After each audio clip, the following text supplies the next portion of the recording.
prejdeme do ďalšej časti, že budeme pokračovať v Božom slove, môžeme si otvoriť Božie slovo, list Efeským, 4. kapitola. A dnes budeme od 17. veršu pokračovať. List Efeským, 4. kapitola, od 17. veršu budeme čítať a uvidíme, že koľko aj dnes prejdeme v tomto. Takže minule sme do toho 17. dokončili výklad, takže list Efeským, 4. kapitola, od 17. verša budeme čítať. Takže, bratia a sestry, aj táto časť Božieho slova v tejto 4. kapitole listu Efeských od tohoto 17. veršu je veľmi mocná, lebo dnes budeme hovoriť o novom človeku alebo o novom stvorení a my vieme, že vlastne každý, kto uverí a túži nasledovať Pána Ježiša Krista a odovzdá mu svoj život, sa musí stať novým stvorením, aby mohol vôbec sa pripraviť a vstúpiť do Božieho kráľovstva a raz žiť s Bohom navždy. Takže musí sa stať novým stvorením. A my si dnes povieme, že čo toto slovo Božie nám tu hovorí a čo to znamená. Tuto hovorí, že preto teda hovorím a svedčím v Pánovi.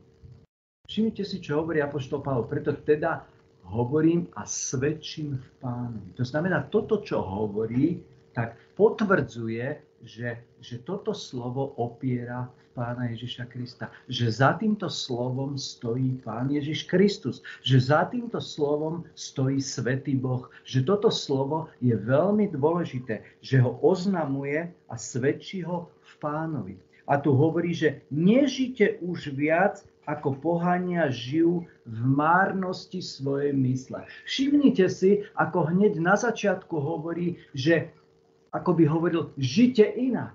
Vy musíte žiť inak. Že nežite už ako žijú pohania v márnosti svojej mysle. My si dnes vysvetlíme tieto dôležité veci, pretože sú tak dôležité, že potrebujeme ich porozumieť. To znamená, toto slovo Božie nám jasne ukazuje, že náš život, ak si prijal Pána Ježiša Krista, musí byť zmenený. A pozrite sa, tu hovorí, že nežite ako pohania v márnosti svojej mysle. Čo to je márnosť svojej mysle? My vieme, že márnosť, a máme to aj zapísané v kazateľovi v 1. kapitole, a my si to za chvíľu prečítame, ale chcem vám povedať, že márnosť je vlastne zbytočnosť, neužitočnosť, bezvýznamnosť, bezcennosť, nedôležitosť a nezmyselnosť. To znamená nekráčajte už ďalej v zbytočnej mysle, že tvoja mysel sa zaoberá zbytočnými vecami, že tvoja mysel sa zaoberá bezcennými vecami, že tvoja mysel sa zaoberá bezvýznamnými vecami. Chcem vám vysvetliť, že počiatok nového stvorenia je nové myslenie. Nové myslenie, že tvoja mysel sa zameriava na to, čo je hore. Bratia a sestry, čo je to márnosť? Keď si otvoríte Kázateľa 1. kapitolu a prečítam tam len 3 verše od 12. verša, tam je napísané, že Kázateľ 1. kapitole od 12. verša: Ja, kázateľ, bol som kráľom nad Izraelom v Jeruzaleme. Zaumienil som si múdrosťou vypátrať a vyskúmať všetko, čo sa deje pod nebom. Ťažkú úlohu dal Boh ľudským synom, aby sa ňou umárali. Videl som všetko, čo sa deje pod slnkom a hľa, všetko je to márnosť a honba za vetrom. Len toľko to som chcel prečítať. Všetko je to márnosť a honba za vetrom. To znamená, čo dnes hľadajú ľudia vo svete, sa pozrite, hľadajú len to, aby proste uspokojili telo, uspokojili emócie, uspokojili sa peniazmi. Proste hľadajú to čo zameriava ich na ich život. Aby ich život bol lepší, konzumnejší, aby ich život si užili život, aby využili tento svet, využili možnosti všetky, ktoré dáva tento svet. A slovo Božie hovorí, že vy už nechoďte vy v márnosti svojej mysle. To znamená, nech tvoja mysl nie je zameraná na tieto márnosti sveta. Lebo Božie slovo v kazateľovi hovorí, že všetko toto, čo kazateľ videl, hovorí, je to márnosť, márnosť nad márnosť. Lebo toto všetko, čo hľadajú ľudia aj v tomto svete, ak to hľadáš, to nie je vec alebo dôvod, cez ktorý vstúpiš do Božieho kráľovstva. Ak hľadáš tieto veci svetské, ak hľadáš veci uspokojiť telo, uspokojiť emócie svoje, uspokojiť peňaženku, účet, uspokojiť, ja neviem, svoj život, aby si užil, tak toto nie je cieľ, aby si ty takto sa pripravil a spoznal Boha a miloval Boha a pripravil sa na to, že raz máš vstúpiť do večnosti. Lebo uvedomte si, že my máme vstúpiť do večnosti. Boh určil pre tých, ktorí uveria v Neho, že raz vstúpia do večného stavu. Pre nás je pripravené miesto večného odpočinku. Sme o tomto už hovorili aj v zbore. A ak máš vstúpiť do večného odpočinku, ty sa musíš na tento večný odpočinok pripraviť. Ale všetko, čo tvoja myseľ produkuje márnosti, to je všetko prekážka, bariéra, múr, ktorý ťa odťahuje od Boha a ktorý ti vlastne zabraňuje, aby si sa priblížil viac k Pánovi, aby si Pána viac spoznal, aby si Pána viac miloval a aby si porozumel aj čo je to Boží život na zemi a ho naozaj žil.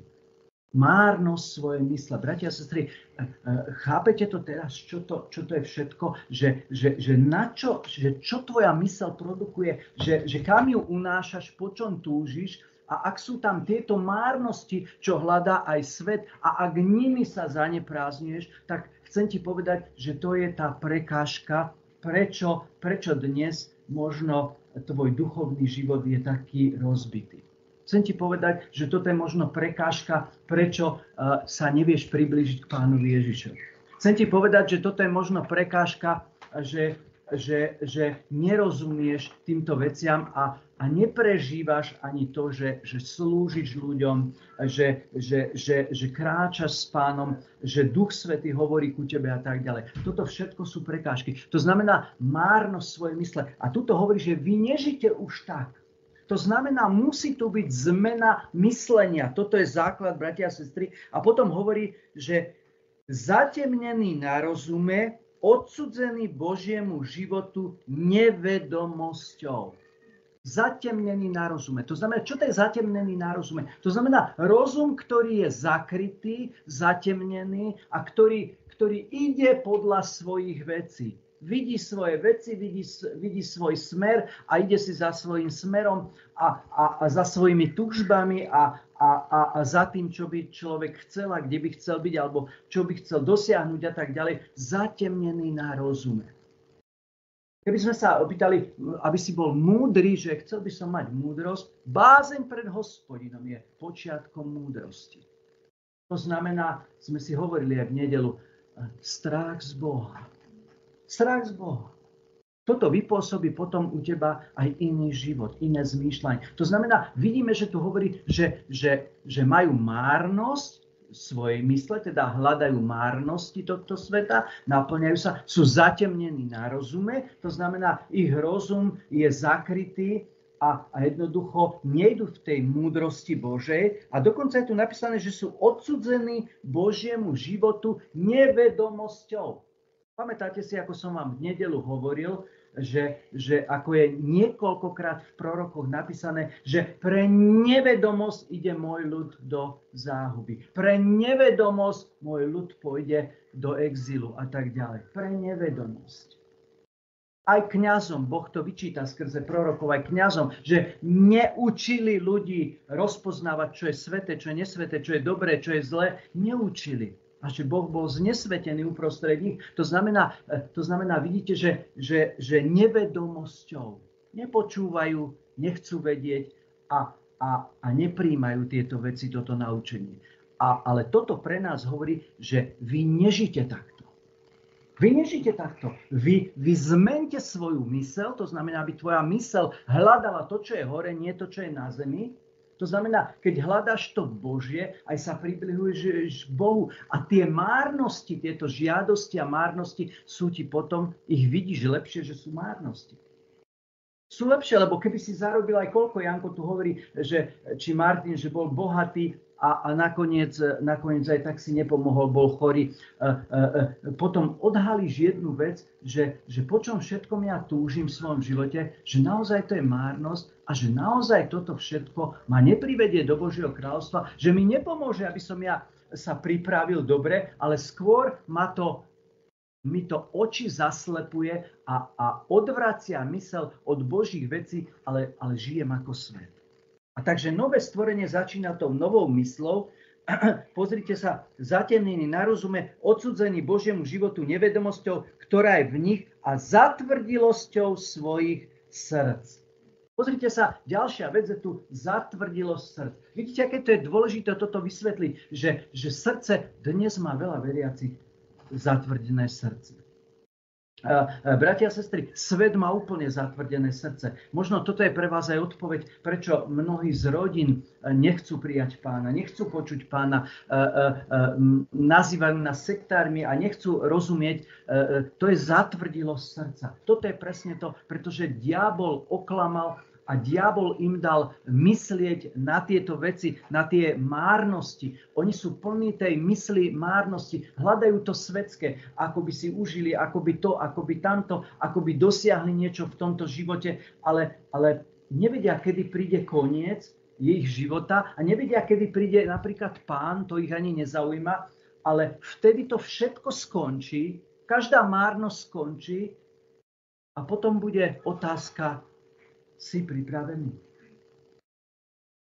Ak nie si, tak cestuješ do tej destinácie, ktorá sa nazýva peklo. A je to niečo hrozné, bratia a sestry. Takže my dnes tu vidíme, že zatvrdilo srdca, už nové stvorenie, Božie slovo nám hovorí, že vy nežite takto, aby si mal zatvrdené srdce. Pretože zatvrdené srdce je toto presne, čo aj dnes Janko hovoril, alebo čo stále hovoríme, že ako Boh túži, aby si chodil v pravde, ako Boh túži, aby si jeho slovo prijal tak, ako on hovorí, aby si prijal všetko, nielen si vybral, čo ty chceš, aby si toto slovo aj žil, aby si poslúchal Boha, aby si sa podriadil Duchu Svätému, aby si nechal sa viesť v svojom živote Duchom Svätým a nie telom alebo človekom. Toto je úžasné, bratia a sestry, ale práve tá zatvrdilosť srdca spôsobuje, že ja to takto nechcem.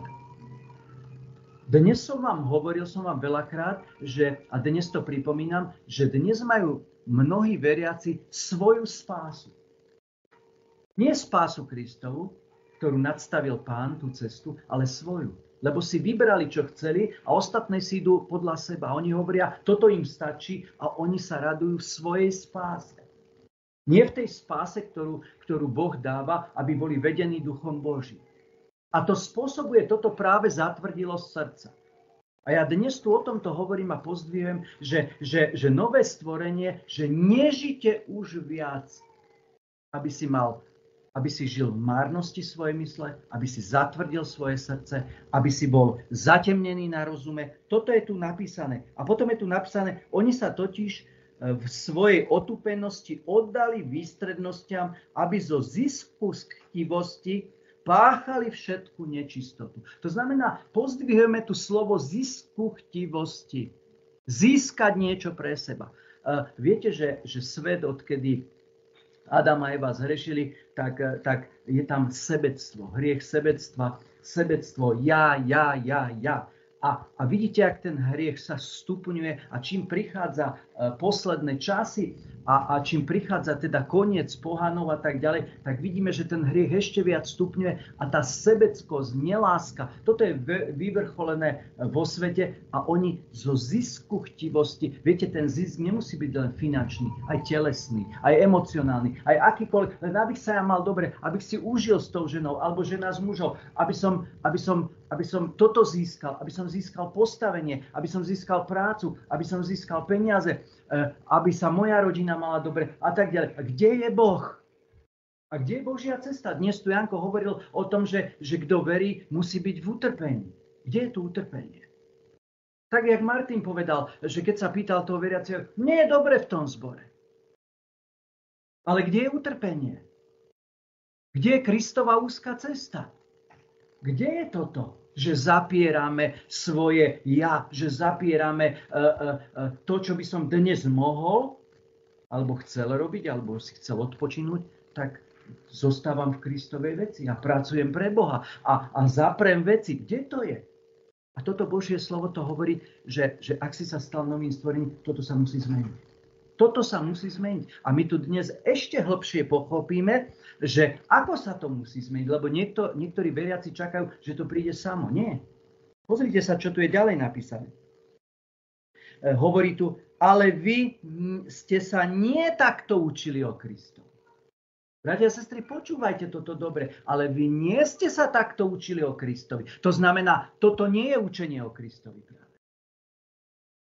Aby niekto tu chodil v márnosti svojej mysle, aby niekto sa naháňal za svojimi vecami, aby niekto žil v zatemnení na rozume alebo chodil v zatvrdelosti srdca, že takto ste sa o Kristovi neučili. A ďalej tu pokračuje, že ak ste totiž počuli o ňom, a dostalo sa vám v ňom poučenia, ako je pravda v Ježišovi. Ako je pravda v Ježišovi. To znamená, ako si o ňom počul, ako ťa niekto učil. Ale ako ťa učil? Aj tu si musíme dať otázku. Lebo učia všelijako. To znamená, ako si počul o ňom, ako ťa niekto učil o Kristovi, ako je pravda. A toto zakotvujem celé na pravde, ako je pravda v Ježišovi. To znamená, to práve učenie pravdivé je teraz, čo prečítam. Zložte starého človeka podľa terajšieho života, rušiaceho sa v zlých, klamných žiadostiach. Zložte starého človeka. Pozrite sa, idem tu vyzdvihnúť jednu vec. Nie je tu napísané, že Boh zloží tvojho starého človeka. Počujete, ako toto je napísané? Toto není moje slovo, to je Božie slovo.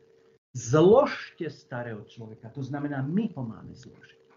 Bratia a sestry, chcem vám povedať ešte jednu dôležitú vec, že ty ho sám nedokážeš zložiť. Jedine za účastia moci Ducha Svätého.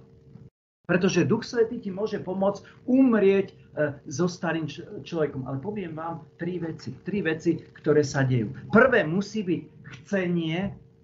Prvá vec je chcem, Pane, chcem ťa nasledovať a chcem, aby môj starý život sa rozpadol, aby zomrel. Prvé je chcenie. Druhé je súhlas. Súhlasím, Duchu Svätý, pomôž mi. A tretie je, viete čo je tretie? Tretie je spolupráca s Duchom Svätým. A chcem vám povedať, že dnes veriaci mnohí chcú, súhlasia, ale nespolupracujú s Duchom Svätým. A poviem vám to aj ako. Vysvetlím vám to, že áno, Pane, pomôž mi, plaču, áno, padám v týchto veciach, nedarí sa mi a tak ďalej. A keď Duch Svätý príde za ním a povie, vieš čo, budem si vymýšľať, musíš tento tablet zahodiť. Daruj ho niekomu, pretože tam pozeráš pornografiu a toto ma uráža, toto ma zneúctuje, daj ho Jaj to nie, to nechcem. Alebo mu Duch Svätý povie, vieš čo, musíš prestať klamať. Musíš prestať tieto veci, ktoré robíš v práci a ktoré sú nie dobré, nie sú správne. Musíš to prestať robiť. Alebo musíš prestať pozerať doma pornografiu, alebo ja neviem, čo robiť. Musíš prestať ohovárať a tak. Ja to nie. Chápete ma, čo chcem povedať dnes? Že zložte starého človeka. Toto je všetko za pomoci a účasti Ducha Svätého, ale musí tu byť prvé, že chceš to. Druhé, musí tu byť, že súhlasíš s tým. Áno, Pane, urob to, pomôž mi. A tretia vec, musí to byť skutočne, že spolupracuješ s Duchom Božím. Že keď ti Duch Boží povie, že toto musíš vyhodiť zo svojho života, tak to hneď vyhodím, nebudem debatovať o tom. Vieme, bratia a sestry, že jak Pán Ježiš povedal, že keď ťa zvádza pravá ruka alebo pravé oko, že odtni ju alebo vylúb to oko, aby si bez ruky, bez oka radšej prišiel do neba ako s oboma rukami a oboma očami do pekla. Viete si toto predstaviť? Toto je vysvetlenie toho, že prečo dnes mnohí nezložili starého človeka. Práve preto to nezložili, preto mnohí zostávajú žiť tak, že vidíte ich, no na poli idú do zboru aj to a vidíte ich, že žijú aj so svetom. Aj idú, aj alkohol, aj diskotéky, aj to. A vy sa čudujete, prečo to je. Pretože nechcú zložiť všetko. Pán Ježiš povedal, že kto mi všetko nevydá, nemôže ma nasledovať. Nemôže mi byť učeníkom, ak sa všetkého nezrieknete, čo máte. A toto je problém v tej veci, že mnohí si držia svoje veci, ktoré toto ti nechcem dať, Páne, lebo toto potrebujem, toto je moje, čo chcem. Takže je tu napísané, zložte starého človeka a teraz zložte starého človeka podľa terajšieho života, teda rušiaceho sa v zlých, klamných žiadostiach. To znamená, sú tam zrušené zlé, klamné žiadosti. To znamená, po čom sme kedysi túžili, čím sme sa opájali, to, čo mysel naša a telo žiadalo a my sme za tým išli, že toto musíme zložiť. Týmto musíme umrieť. Viete, ako je aj v Rímanom 6. kapitole napísané, že ako aj v krste umierame, že keď sme ponorení do tej vody, tak ako Kristus umrel, a bol pochovaný, že my sme pochovaní akoby symbolicky v tej vode, že sme pochovaní starému človeku, že umierame starému človeku. Keď si prečítate Rímanom 6. kapitolu, tam je to všetko. A že ako Kristus stal z mŕtvych, že my stávame k novému životu podľa Boha. A toto je presne to. To je symbol, ale teraz to vidíte, že teraz hovoríme o tom, ako to je. Že musia sa zrušiť zlé žiadosti, myseľ musí byť premenená.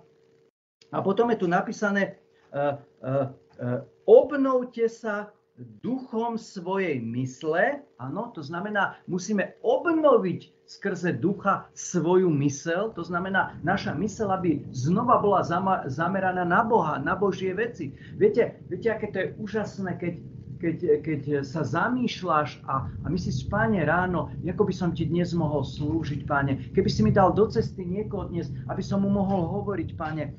Keby si mi dnes ukázal niečo, Páne, že čo není dobre v mojom živote a že by si ma v tom zastavil a poukázal na to, ja by som to rád odstránil. Páne, keby si dnes mi viac ukázal z toho, že čo ma čaká do večného života a tak ďalej. Viete, keby sme sa na toto zameriavali na všetko, tak ten život by smeroval náš úplne inde. Ale tým, že sa zameriavame na to častokrát, a to sa priznávam aj ja, že častokrát sa zameriavame na to, že by sme chceli aj to dostať, aj tamto mať, aj to si kúpiť, aj s týmito vecami sa zaoberať a tak ďalej. A to všetko ťa zamestnáva a jednoducho zistíš, že potom, že vlastne, že však ty ideš za svetskými vecami a Božie veci ako keby si nechával na boku, že však tie sú na nedeľu. Všimnite si, že veľakrát sa to môže stať aj vám, že zistíte, však s Božími vecami čítať a toto budem nedeľu. Tam nedeľu budeme hovoriť. Ale čo, ako si dal Bohu celý tento týždeň? Alebo možno si mal voľno 2-3 hodiny, ako si ho využil aj pre Božie kráľovstvo. A toto je to, takže tam sa to, musí to byť to rušiace, áno, obnoviť sa duchom svojej mysle a oblečte nového človeka, stvoreného podľa Boha, spravodlivosti a svetosti pravdy. Pozrite sa, že oblečte. Znova tu nie je napísané, že Boh to urobí. Že oblečte nového človeka. To znamená, to je to poddanie srdca, aby ste tomu rozumeli. To je to, že ja sa podriadím Duchu Svätému, lebo toto už robí tú obnovu Duch Svätý, ale nie bez tvojho dovolenia. Nie bez tvojej túžby.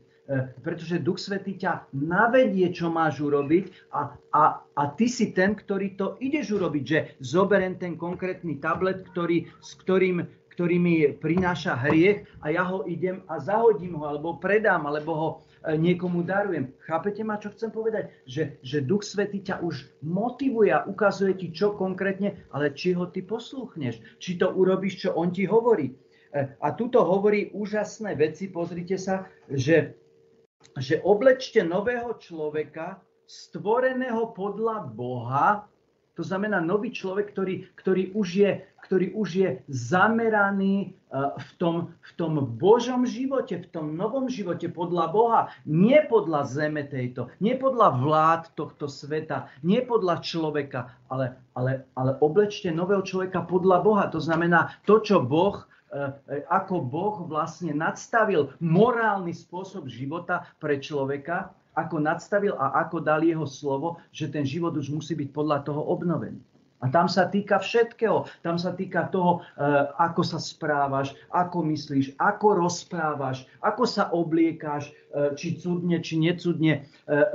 Proste, či sa prispôsobuješ svetu, neprispôsobuješ. Toto je presne to. Obnova, bratia a sestry. A potom sa pozrite, čo tu je, že podľa Boha v spravodlivosti a svetosti pravdy. To znamená, že vidíte, že kde sme teraz prišli. Mnohí hovoria, aj to, jak som to počul, už som to hovoril, aj jak kázal jeden, hovorí, čo aké posväcovanie, že posvetení sme Kristom a tým to skončilo. Ale ja tu čítam niečo iné. Ja neviem, či ja zle čítam, ale čítam tu, že mám sa obnoviť, mám obliec nového človeka v spravodlivosti a v svetosti pravdy. To znamená, ten môj nový človek, alebo ja, mám už kráčať v spravodlivosti Kristovej na tomto svete. To znamená, nie, že príjmam spravodlivosť sveta, ale stojím a hájim spravodlivosť Ježiša Krista. A ďalej stojím v posvetení, v svetosti pravdy. A vieme, čo je napísané aj v liste Židom, že bez posvetenia nikto neuzrie tvár Pánov. Nikto. Takže vidíte, na koľkých miestach je to nádherne napísané a vidíte to, že ako je to, že zložte starého človeka, oblečte nového človeka. Vy to urobte. A Duch Svätý ti pomôže. Ale ty musíš chcieť, musíš súhlasiť a musíš poslúchnuť Ducha Svätého, teda spolupracovať s Duchom Svätým, aby to dielo znovuzrodenia a dielo nového života skutočne bolo, že budeš skutočne obnovený. Lebo vidíte, dnes sa mnohých opýtate, uveril si, áno, máš Ducha Svätého, áno, si znovuzrodený, jasné, že som znovuzrodený. A prečo takto žiješ? Prečo toto robíš? Či Duch Svätý ti ráno nepovedal, že toto nemáš robiť? Neprežil si to, necítil si to v sebe nepokoj, že ty pozeráš na takéto veci všetky zlé a alebo robíš nejaké, alebo klameš, alebo ja neviem čo, že necítiš nepokoj, že proste Duch Svätý ti nehovorí. Ako je to možné, bratia a sestry? Tu musí byť táto obnova. Takže všimnime si, že toto je veľmi mocné slovo, ktoré hovorí, že potrebuješ byť v spravodlivosti a svetosti pravde. Tá pravda Kristova, to znamená, ten nový život musí byť, viete čo, preto Pán Ježiš aj tých 7 zboroch, ktoré sú v zjavení Jana, mne to stále hučí do hlavy, že tam hovorí, že poznám tvoje skutky. Poznám tvoje skutky, to je ten život. To je to ovocie tejto spravodlivosti a svetosti pravdy. To je to ovocie tej skutky. Poznám tvoje skutky. Niekde hovorí, že nenašiel som tvoje skutky dostatočnými pred svojím otcom. Nenašiel som ich. Nie sú tam, lebo si žiješ kompromisom. Bratia a sestry, jak aj Rebeka dnes hovorila, že keď hovorila o tejto spravodlivosti tej sestra, ona sa len usmievala. Viete, príde deň, kedy sa nebude usmievať. Príde deň, keď Boh zhodnotí tvoje skutky. To je ten život spravodlivosti a v svetosti. To je to ovocie nového stvorenia. Boh to zhodnotí. Či to bude dostatočné pred Otcom, alebo nebude to dostatočné pred Otcom. Či si stál na strane Božej, alebo si bol rozpoltený, jak hovorí Jakub. Že rozpoltený, že mnohí ste zmietaní, učení sem a tam. Počuješ tu, ideš tam, počuješ iné, tak asi to je lepšie. Alebo že, jak aj Janko raz hovoril, že v Timotejovej liste, že budú mať svrblavé uši a že budú si hľadať učiteľov, veriaci. Presne prečo? Aby počuli to, čo im vyhovuje a v tom stáli. Toto je hrozná doba, bratia a sestry, je to ťažká doba, v ktorej žijeme, lebo je nám dobre, máme všetko, nemáme tlaky prenasledovania, aj my tuto v tejto krajine, a to je horšie, ako keď si prenasledovaný, lebo keď si prenasledovaný, viac sa utiekaš v Pánovi a stojíš v Božej tej spravodlivosti, ako keď máme dobre, tak chceme ako keby krádnuť aj z toho sveta niečo. Že aby sme si teda aj čo si užili, keď už sme v tom svete. Ale my sme tu preto, aby si hlásal Božie slovo a nachystal sa pre vstup do večnosti. Toto si zapamätajte. Vstup do večnosti, lebo príde čas, kedy dvere sa otvoria na nebi a vstúpia tam len tí, čo budú nachystaní. A potom sa zavrú tie dvere. A keď sa zavrú tie dvere, tak tu ostanú tí, ktorí neboli nachystaní, ktorí nemali všetko v poriadku a tí bezbožní samozrejme. O tom budeme aj v nedeľu hovoriť. Takže poďme ďalej. 25. verš a tu vidíme. Preto odložte lož a hovorte pravdu každý so svojím blížnym, vedzme si navzájom údmy. Chcem vám túto povedať dôležitú vec. Odložme klamstvo, teda lož. Prečo to je tak? Chcem vám povedať, že klamstvo je veľmi závažný hriech, pretože klamstvom bola zvedená Eva v raji. A Boh práve nenávidí toto klamstvo. A keď sa pozrite aj do zjavenia Jana, je tam napísané klamári, smilníci, cudzoložníci, že nebudú účastní alebo nevstúpia do Božieho kráľovstva. Tam je vždy napísané klamári. To znamená, chcem vám povedať to, že klamstvo, preto to je to aj tu na prvom mieste, pretože klamstvom vlastne oklamal diabol, oklamal Evu, ale čo by ste umreli, neumriete. A naviedol ho na tieto veci a ona potom zhrešila a dala aj tomu Adamovi a vlastne prišiel hriech klamstvom na svet. Takže máme hovoriť pravdu. Chcem vám ešte toto povedať, že niekedy je pravda ťažká. Niekedy mne sa stalo veľakrát, že pýtali sa ma také niektorí veci, také, že zo sveta kamaráti, také intimné veci v mojom živote a tiež som bočil dvojitú pravdu a tak nechcel som o tom hovoriť, ale viete čo, naučil som sa jednu vec, že keď nechcem o tom hovoriť, tak poviem prepáč, nechcem o tom hovoriť. Ako by som mal klamať.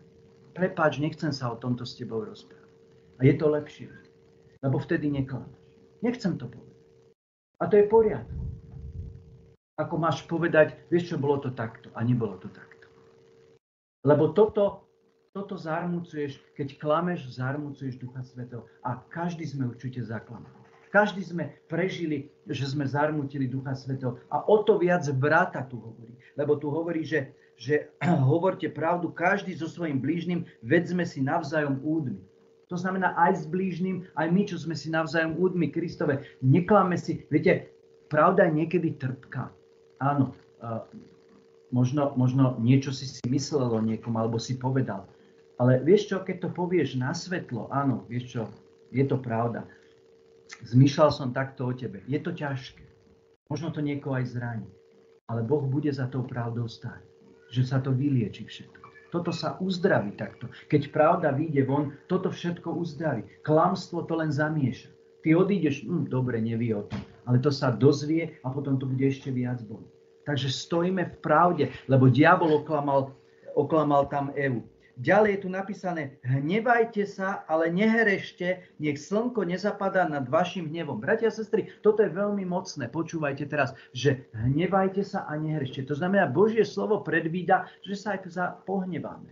Že sa na niečo aj nahneváš v svojom živote. Že sa nahneváš možno doma na niečo, možno na niekoho, možno či v zbore, alebo na nejakého človeka, alebo ti niečo zle povedal, alebo urobil, alebo nespravil to, čo si myslel. Ale hovorí tu, ale nehrešte. To znamená, aj keď sa nahnevám, viete, ako môžeš hrešiť? Tak, že neodpustíš. Tak, že zahorkneš. Takže ten hnev neskončí a ten hnev prejde do zahorknutia a neodpustenia.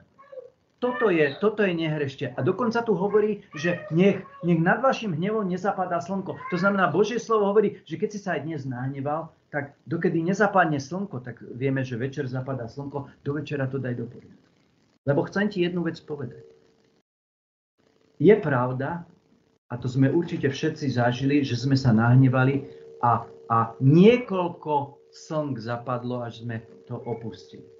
Ale chcem vám povedať, a určite mi dáte za pravdu, čím neskoršie to dávaš do poriadku, tým to ide ťažšie. Tým to ide horšie. Tým ide horšie vlastne niekomu odpustiť. Tým ide horšie tie veci dať do poriadku a tak ďalej. Takže hnevajte sa, ale nehrešte. To znamená, aj keď si sa nahneval, choď za tým bratom, sestrou, za tým človekom, daj si to do poriadku, dokedy to slnko nezapadne, nezahorkni nad ním, nebuď ten, ktorý mu neodpustíš a v skutočnosti, keby si mu neodpustil, vieme, že ani nám nebeský Otec neodpustí. Takže toto je to. A potom je napísané, nedávajte miesto diablovi. Bratia a sestry, a toto je veľmi mocné. Viete, čo je to? Nedávajte miesto diablovi. No keď sa ty nahneváš dnes na niekoho, a chcem ti povedať, keď sa nahneváš na niekoho a nedáš si to do poriadku, tvoj hnev sa stupňuje, prichádza horkosť, vieš, čo si spravil? Zobral si stoličku, prisunul si ji do toho vzťahu a diabol, sadni si sem. A viete, čo diabol robí? Diabol začne ti nahovárať. Vidíš, čo ti ten spravil? Vidíš, aký je tento voči tebe?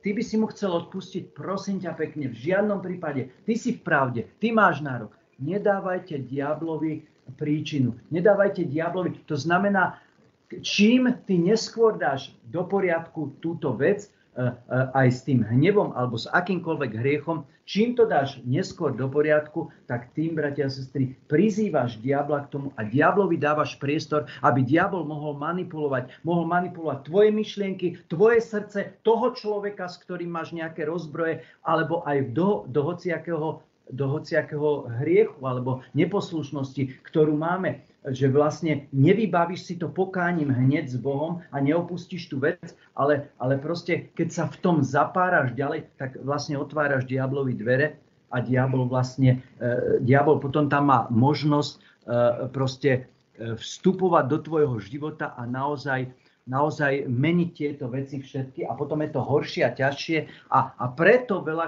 častokrát, pozrite sa, sú ľudia, ktorí sú aj veriaci, že držia neodpustenie roky, bratia a sestry, že neodpustili a majú zážď alebo horkosť voči niekomu roky.